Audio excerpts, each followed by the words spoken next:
आपण बघतोय एबीपी माझा आणि आता थेट जाणार आहोत माझा महाराष्ट्र माझं विजन या कार्यक्रमामध्ये सहभागी होत आहेत राष्ट्रवादी शरद पवार पक्षाचे प्रदेशाध्यक्ष जयंत पाटील।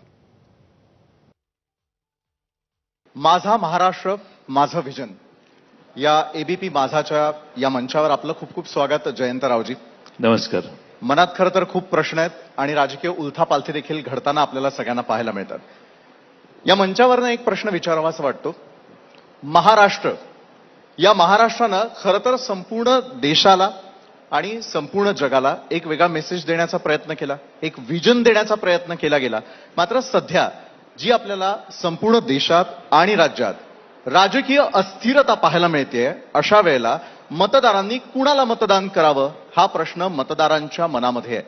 ही जी राजकीय परिस्थिती निर्माण झाली आहे किंवा केली गेली आहे, ही राजकीय परिस्थिती राजकीय पक्षांना किंवा राजकीय नेत्यांना तरी हाताळता येते का? मतदारांच्यात गोंधळ नाहीये। मतदारांनी पक्क ठरवलेलं आहे आणि काही विशेष कारणं माणसांची मतं तयार होण्यासाठी घडलेली आहेत।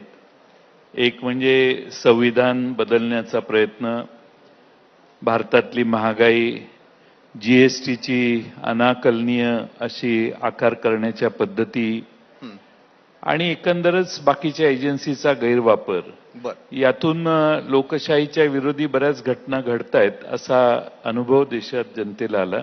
त्यामुळे आम्ही महाराष्ट्रात फिरतोय त्यावेळी आमचा अनुभव असा आहे की लोकांनी पक्क ठरवलेलं आहे की दिल्लीच्या सरकारला घालवायचं। बरं, केंद्रीय तपास यंत्रणांचा गैरवापर केला जातो असं सातत्यानं विरोधक बोलताना दिसतात। तुम्हाला धाक दाखवला गेला नाही कधी? भीती नाही वाटली तुम्हाला? तुम्हाला नाही जावं असं वाटलं त्या वाटेवर?